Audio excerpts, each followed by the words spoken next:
Game one in the national semifinals, and it's Syracuse with a 10-point lead here at the Superdome at halftime, 36-26. Hello once again, everyone. I'm Jim Nantz. You know, in 1982, the Superdome was the site for one of the most memorable championship games ever played.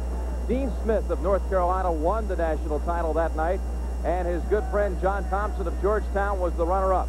I'm honored to have them both here joining me at halftime. And Coach Smith, first of all, I'd like to know, this is your first time back in the Superdome since that night in 1982. What magical memories come back for you here? Well, number one, I have a better seat 5 years ago than I do now, but I think it was a great basketball game, and I think I felt sorry for Georgetown because they were just, might have been the best team that night and one of the best teams in the country, and both teams played very well.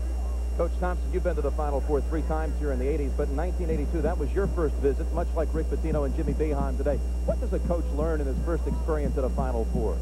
Well, I think that I don't know if there's any particular thing that you learn as much as the fact that you realize that this is the big top. This is it. And I think you work for it every year, and you get here, and it's just like being in the circus for the first time when you're a kid. You're extremely excited about it, and you have to sort of calm down some. Since I have two of the top spokesmen for college basketball, let me ask you about a few of the issues that have been raised this year about college basketball. First of all, we have the three-point shot. Coach Thompson, what do you think of it here in the tournament this year? Well, I started off not liking the three-point shot, to be very honest with you, but as the year went on, I was a little bit more excited about it. But if I had my preference, I would do without the three-point shot. Coach Smith? Well, I got the blame, I guess, because I've been a proponent of the three-point shot just because we have a time clock. We need both of them. I think they go together. And if Providence made more three-pointers, it would have been a closer game. I think it's good for the game, and I'm sure it will continue. I don't know at what length. Well, this is our first tournament with drug testing as well. What are your views on that, Coach Smith? Well, I'm for the American Constitution, and that's what worries me. When they decide, is it legal or does it violate the right of privacy, then it might be good for athletics. Coach Thompson? Well, I personally feel it's an infringement on a person's privacy. I think the spirit of the idea is good, but I think a person should first show cause before he should be tested, because it's an infringement. Well, I'm pleasantly surprised that it's been a clean tournament so far. No one has tested positive. I didn't think there's ever been an unclean tournament, really. Well, how about the first half here? What were your thoughts on that?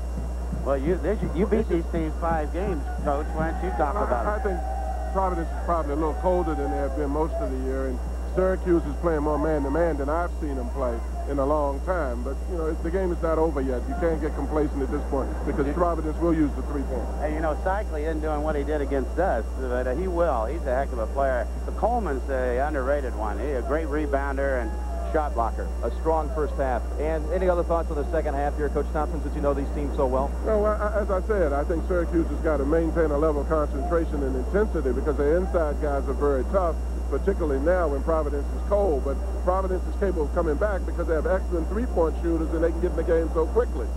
Gentlemen, again, thank you for joining us here at halftime. It's game one of the national semifinals, and right now it's Syracuse with a 10-point lead here at the Superdome. Of course, the second game today is UNLV and Indiana. We'll come back with a report on the women's championship tournament in just a moment.